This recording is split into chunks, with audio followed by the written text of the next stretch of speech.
Nós paramos no capítulo 8 e vamos ler o capítulo 9 de Êxodo. Nós estamos acompanhando a história de Deus narrada nas Escrituras Sagradas. A história de Deus, sua criação, a história da formação do seu povo.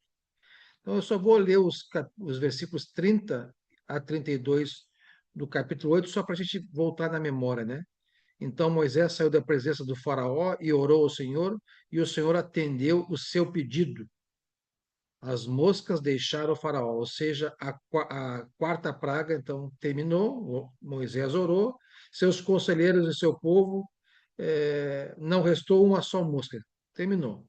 Mas também dessa vez o faraó obstinou-se em seu coração e não deixou que o povo saísse. Ou seja, faraó amolece o coração, há um arrependimento falso, né? Um remorso, pede para orar, para cessar, Deus cessa e ele endurece o coração. Então, vamos agora capítulo 9, versículo 1. Depois o Senhor disse a Moisés: Vá ao faraó e diga-lhe que assim diz o Senhor. Então, nós já aprendemos que das 10 pragas, são 2 pragas com aviso e a terceira sem aviso. Aqui nós vemos, então, nessa praga, o aviso. Então, Deus manda Moisés avisar o faraó, o Deus dos Hebreus. Assim diz o Senhor, Deus dos Hebreus: Deixe o meu povo ir para que me preste culto. Se você ainda não quiser deixá-lo ir, e continuar a impedi-lo, saiba que a mão do Senhor trará uma praga terrível sobre os rebanhos do Faraó que estão nos campos, os cavalos, os jumentos, os camelos, os bois e as ovelhas. Mas o Senhor fará distinção entre os rebanhos de Israel e os do Egito. Mais uma vez, Deus vai fazer distinção, vai proteger o seu povo. Nenhum animal dos israelitas morrerá. Versículo 5, o Senhor estabeleceu um prazo, então deu aviso, deu um prazo. Amanhã o Senhor fará o que prometeu nesta terra. No dia seguinte, o Senhor o fez. Todos os rebanhos dos egípcios morreram, mas nenhum rebanho dos israelitas morreu. O faraó mandou verificar e constatou que nenhum animal dos israelitas havia morrido. Mesmo assim, seu coração continuou obstinado e não deixou o povo ir. Então, eu vou ler uns pequenos comentários desse versículo 1 a 7. Então, aqui narra a quinta praga enviada por Deus ao Egito, uma peste mortal que destruiu o gado dos egípcios, mas poupou os animais dos israelitas que estão lá em Gozém. Essa praga atingiu diretamente a economia e os deuses egípcios, como o deus Apis, que é o touro sagrado, demonstrando a soberania do Senhor e a proteção divina sobre o seu povo. Versículo 1 a 5 tem um aviso, né? Um aviso e prazo. Deus ordena que Moisés peça a libertação, Faraó recusa, e Deus marca o dia exato para a praga, demonstrando o controle. Deus no controle de tudo. A peste, no dia seguinte, todo o gado egípcio que estava nos campos morreu, afetando cavalos, jumentos, camelos, bois e ovelhas. A distinção, separação. O texto destaca que Deus fez diferença entre Israel e Egito. Os animais dos hebreus não morreram, provando a proteção divina. A mesma diferenciação ocorreu na quarta praga, né, nas moscas. Né? Deus também fez a mesma diferenciação. A obstinação do faraó. O faraó investiga, confirma que o gado de Israel está vivo, mas endurece o coração e se recusa a libertar o povo. Então, algumas lições aqui. Nós vemos a soberania de Deus. O Senhor mostrou que controla a criação e a economia egípcia, humilhando seus ídolos. Juízo e graça. Enquanto o Egito sofria julgamento, Israel recebia a proteção e o cuidado de Deus. A teimosia humana. Mesmo diante de provas claras, o orgulho de Faraó o impediu de obedecer, resultando em mais consequências. Em resumo, a praga dos rebanhos foi mais um passo no juízo de Deus sobre o Egito. É um sinal claro de que ele, Deus, né, estava preservando o seu povo conforme a promessa. Então, esta foi a quinta praga. Versículo 8, nós vamos para a sexta praga. Disse o Senhor a Moisés: agora não tem aviso, vem castigo. Então, na quarta praga, Deus manda Moisés avisar o faraó e dar a praga. Na quinta praga, Deus manda avisar o faraó e dar a praga. Agora, na sexta praga, é o castigo direto. Disse mais o Senhor a Moisés e a Arão: tirem um punhado de cinza de uma fornalha e Moisés a espalhará no ar diante do faraó, sem um aviso, vai executar. Ela se tornará como um pó fino sobre toda a terra do Egito, e feridas purulentas surgirão nos homens e nos animais em todo o Egito. Eles tiraram cinza de uma fornalha e se puseram diante do faraó. Moisés a espalhou pelo ar e feridas purulentas começaram a estourar nos homens e nos animais. Nem os magos podiam manter-se diante de Moisés, porque ficaram cobertos de feridas, como os demais egípcios. Mas o Senhor endureceu o coração do faraó e ele se recusou a atender Moisés e Arão, conforme o Senhor tinha dito. Então, um pequeno comentário então, desses versículos 8 a 12, aqui narra a sexta praga sobre o Egito, feridas purulentas, né, úlcera ou tumores, que afligiram homens e animais. Essa praga vem sem um aviso, mantendo a sequência lógica qual divina. Qual é essa sequência lógica literária de Moisés que escreve o Êxodo, né? Dois avisos, castigo, cada dois avisos, um castigo sem aviso. Então, primeira praga avisando o castigo, segunda praga avisando o castigo, terceira praga castigo direto, quarta praga avisando o castigo, quinta praga avisando o castigo, sexta praga castigo direto. E assim vai nessa sequência literária. A praga foi iniciada por cinzas de fornalha lançadas por Moisés e Arão, atingiu diretamente a saúde física egípcia e incapacitou os magos de Faraó, demonstrando a superioridade de Deus. Então, nós estamos vendo desde o princípio que Deus vai provar para o Faraó e para o Egito que os deuses deles não são Deus, né? Que Deus, o Yahvé, o Senhor, é o único Deus. O ritual da cinza, né? Moisés e Arão pegam fuligem, cinzas, de uma fornalha e lançam ao mar. A cinza, ao se espalhar, transforma-se em pó que causa úlceras dolorosas em todo o Egito. Humilhação dos magos. Os magos egípcios, que tentaram copiar os milagres anteriores, não conseguiram ficar diante de Moisés devido à severidade da praga. A doença afetou os falsos curandeiros, desmascarando a impotência de seus deuses, né? Endurecimento do coração. O relato enfatiza que o Senhor endureceu o coração do faraó, que se recusou a libertar o povo, mostrando que o propósito era demonstrar o poder de Deus e sua justiça. A soberania divina, né? Esta praga marca uma transição, pois começa a atingir diretamente agora a vida dos egípcios, evidenciando o juízo divino sobre a nação e a proteção sobre os hebreus. Versículos agora do 13 em diante aqui, né? Do 8 em diante aqui, né?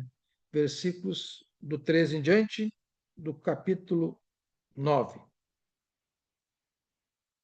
Vamos então agora para a sétima praga. Disse o Senhor a Moisés: levante-se logo cedo e apresente ao faraó e diga-lhe que assim diz o Senhor. Ou seja, vamos para a sétima praga, a sétima e oitava com aviso, duas com aviso na sequência, e a próxima sem aviso. Então, para avisar o faraó. O Deus dos hebreus, deixe o meu povo ir para que preste culto. Caso contrário, mandarei desta vez todas as minhas pragas contra você, contra os seus conselheiros e contra o seu povo, para que você saiba que em toda a terra não há ninguém como eu. Ou seja, ele é o verdadeiro Deus. Esses deuses dos egípcios não são nada, né? Porque eu já poderia ter estendido a mão ferindo você e o seu povo com uma praga que teria eliminado você da terra. Se Deus quisesse, já teria feito isso, está avisando. Mas não, estou dando oportunidade para redimir, né? Mas eu mantive em pé exatamente com esse propósito, qual? Mostrar-lhe o meu poder e fazer que o meu povo seja proclamado em toda a terra. Contudo, você ainda insiste em colocar-se contra meu povo e não o deixa ir. Amanhã, a esta hora, enviarei a pior tempestade de granizo que já caiu sobre o Egito, desde o dia da sua fundação até hoje. Agora, Deus aqui vai dar uma oportunidade para eles. Quem acreditar, né, vai dar uma oportunidade para não sofrer as consequências. Então, agora para o faraó, né? Agora, faraó, mande recolher os seus rebanhos e tudo o que você tem nos campos. Todos os homens e animais que estiverem nos campos, que não tiverem sido abrigados, serão atingidos pelo granizo e morrerão. Então, Deus está dando misericórdia, oportunidade aqui, para eles não sofrerem o castigo se tiverem fé e obedecerem. Os conselheiros do faraó que temiam a palavra do Senhor, nós vimos agora que Deus começou, os conselheiros começaram a ficar contra o faraó, temendo a Deus, conhecendo a Deus, né? Eles se apressaram-se em recolher aos abrigos os seus rebanhos e os seus escravos. Então, opa, vamos recolher, né? Vamos obedecer ao Senhor aqui. Mas os que não se importaram, aqueles que teimam, né, nos dias de hoje, a resistir ao Evangelho, né, os que não se importaram com a palavra do Senhor, deixaram os seus escravos e os seus rebanhos no campo. Falta de fé, né?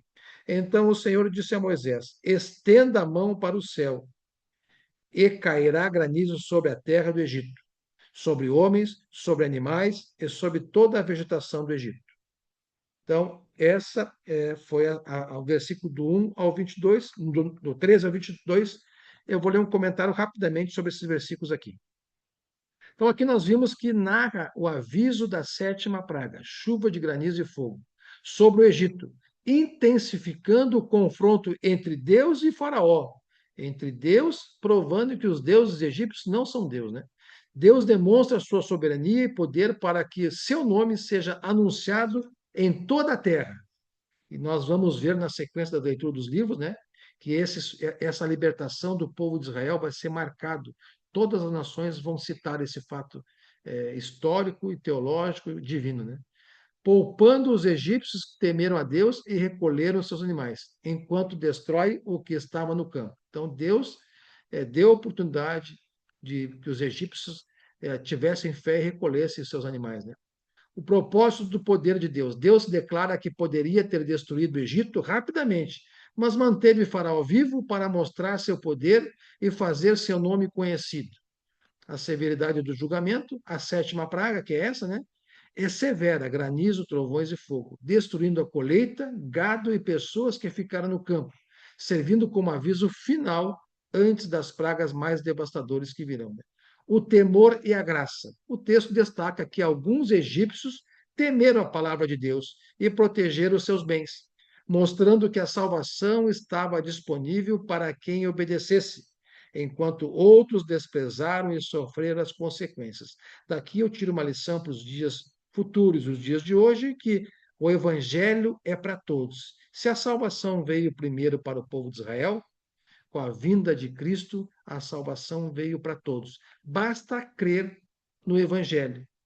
Aqui, como os egípcios creram em Deus, retiraram os seus animais do ar livre, né, e preservaram, nos dias de hoje, em comparação, quando pregar o evangelho, as pessoas têm livre-arbítrio de crer e se salvar, batizando a eternidade, ou não crer e seguir no mundo sem das trevas e terão as consequências do juízo final.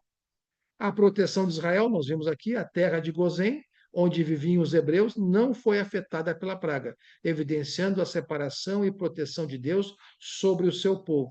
Então, esse trecho que nós lemos aqui sublima a soberania divina, a oportunidade de arrependimento e a diferença entre obedecer e desprezar as instruções de Deus. Os dias de hoje é a mesma coisa. Quando pregamos o evangelho, Deus dá a oportunidade de arrependimento. Aqui nós temos a diferença daqueles que obedecem e aqueles que desprezam as instruções de Deus. Mesmo dos batizados, nós vemos que há pessoas que, mesmo batizadas, não buscam a obediência, muitas vezes desprezam as instruções de Deus e ficam, né, numa linha tênue. Se não se mudar seu comportamento, podem perder a salvação. Então, nós lemos aqui até o 22, vamos dar sequência no capítulo 9, versículo 23. Quando Moisés estendeu a vara, ele vai executar agora, para o céu, o Senhor fez vir trovões e granizo, e raios caíram sobre a terra. Assim o Senhor fez chover granizo sobre a terra do Egito. Caiu granizo e raios cortavam o céu em todas as direções. Nunca houve uma tempestade de granizo como aquela em todo o Egito, desde que este se tornou uma nação. Em todo o Egito, o granizo atingiu tudo o que havia nos campos. Tanto homens como animais Destruiu toda a vegetação, além de quebrar todas as árvores. Somente na terra de Gozém, onde estavam os israelitas, não caiu granizo, né? A soberania de Deus preservando o seu povo. Então o faraó mandou chamar Moisés e Arão e disse-lhes: olha o que diz o faraó para Moisés e Arão depois dessa chuva de granizo. Desta vez eu pequei, o Senhor é justo. Eu e o meu povo é que somos culpados. Orem ao Senhor, os trovões de Deus e o granizo já são demais. Eu os deixarei ir, não preciso mais ficar aqui. Será que o faraó agora está demonstrando um arrependimento genuíno ou só um remorso? Essa lição já comentamos em aulas passadas, são aqueles que têm pequenos sofrimentos, retornam ao Senhor, né? Aí há um alívio e voltam a se afastar. Aqui o faraó, então vamos ver se ele se arrependeu. Moisés respondeu: assim que eu tiver saído da cidade, erguerei as mãos em oração ao Senhor. Os trovões cessarão e não cairá mais granizo, para que saibas que a terra pertence ao Senhor.